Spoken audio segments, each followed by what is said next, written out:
প্রিয় অমর সানি ভাই, আপনার প্রতি সম্মান রেখেই বলছি, আপনি যে কথাটা বলছেন যে আর্জেন্টিনার সমর্থকরা নির্লজ্জ, বেহায়া বা ইত্যাদি ইত্যাদি বলছেন, এই কথাটি আপনি উইথড্র করুন। কারণ আহ, আপনি এই কথাটা বলতে পারেন না। আপনার ব্যক্তিগতভাবে আর্জেন্টিনার উপর আক্রোশ থাকতেই পারে, কারণ আপনি আপনার কথা শুনেই বোঝা যাচ্ছে যে আপনি আর্জেন্টিনার সমর্থক নয় এবং আর্জেন্টিনা বিরোধী একটা সাপোর্টার। ওকে, কোনো সমস্যা নেই, আপনি যে কোনো দলের সাপোর্টার হতে পারেন, আপনি যে কোনো দলকে সাপোর্ট করতে পারেন, তাতে আমাদের কোনো যায় আসে না। কিন্তু কথা হলো যে আপনি অন্য কোনো সাপোর্টারদের বিরূপ, মানে তাদের প্রতি কোনো বিরূপ মন্তব্য করার কোনো রাইট আপনার নাই। আপনি একজন বিশ্বমানের তারকা প্লেয়ারকে নিয়েও কথা বলছেন যে সে প্রতিবন্ধী, হতে পারে সে প্রতিবন্ধী, হোয়াট হ্যাপেন্ড, আপনার তাতে কী সমস্যা?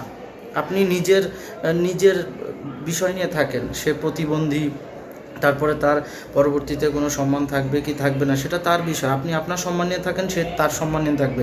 তার সম্মান নিয়ে ভাই আপনার চিন্তা করার কোনো দরকার নেই। সে এমন একজন ব্যক্তি, তার সম্মান সে ঠিকই ধরে রাখতে পারবে। আপনি আপনার সম্মান নিয়ে চিন্তা করেন ভাই, তার সম্মান নিয়ে আপনার চিন্তা করার দরকার নেই। আর আপনি যে কটূক্তিমূলক কথাটা বলেছেন, এই কথাটার জন্য আপনি গণমাধ্যমে ক্ষমা চান, না হলে আপনার অবস্থায় আসিফ আকবরের মতোই হবে, মানে মানুষের কটাক্ষের শিকার হবেন। এবং সম্মান তো আপনার থাকবে না বললেই চলে, কারণ বাঙালির একটা আবেগ আছে। আমরা যারা আর্জেন্টিনা সাপোর্টার আছি, আমাদের কাছে কিন্তু আর্জেন্টিনা একটা আবেগ, মেসি একটা আবেগ, কথাটা ভুলে যাবেন না ভাই।